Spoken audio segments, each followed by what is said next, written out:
Stephen Byers, a fourth-year science student, has been learning a lot lately. But his latest studies aren't limited to just physics and biology. Byers is learning about Islam, a religion he's recently embraced. Like a brief illustrated guide to understanding Islam. About 5 years ago, Byers couldn't have pinpointed what belief system he followed. He was raised a Christian, but Byers remembers feeling let down by his faith when bad things happened in his life. I would always question, like, why would God do that to me, or my family or my friends, it just didn't make sense to me. And then I got pretty angry. That was like the only time in my life where I was really angry about a lot of stuff. Now Byers is feeling more settled. This past spring, he was encouraged by some friends to learn more about Islam. What he found was a belief system that, he says, was a perfect match for his logical mind.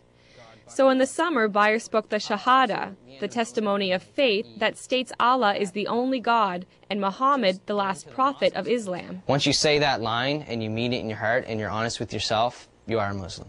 It says, say there is no God but God. Abdul Haq Hamza says one reason why people gravitate to Islam is because there's something missing in their lives they want to fill. Hamza is a science professor at University of New Brunswick and also president of the Fredericton Islamic Association. He says Islam reminds people that they need to step away from the material world in order to find peace from within. Because Islam tells you have to pray 5 times a day. So you have to disconnect yourself from that growing and fast-pacing life. The idea of peace is integral to Islam's message. A message that is twofold. First, a Muslim is called to submit to God, and then through that submission comes peace. Hamza says the only way to achieve peace outside is to achieve peace inside, through the will of God. It's like a glowing piece of coal.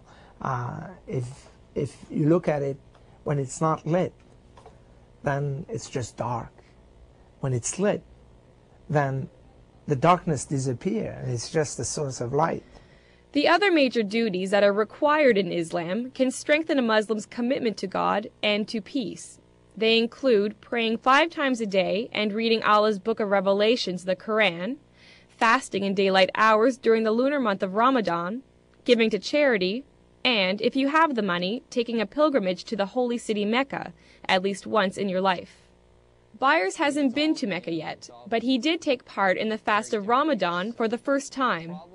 Not eating that period of the day teaches you discipline, and it just, I guess, knocks you down a step and makes you realize, what it is like for those people that can't eat. This was just one of many firsts for Byers, but he says that still it's been easy to adjust to this faith. That's because he feels the fundamental values of peace, charity, and goodwill were already a part of his character.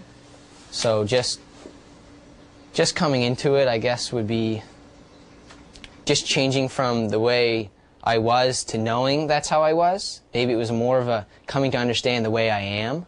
Islam is what is with you all the time. You were born with it. It's, in Arabic we call it fitra. It's that which is part of you. They started walking the walk of Islam when they were ready for it. Byers says it's important for people to learn a bit about Islam, even if it's nothing more than to clear away misconceptions that peg Islam as a religion of terror. Byers says if people incorporate the goals and aims of Islam into their lives, like him, they might find some peace they didn't even know they were searching for. Sarah Trainer, CBC News, Fredericton.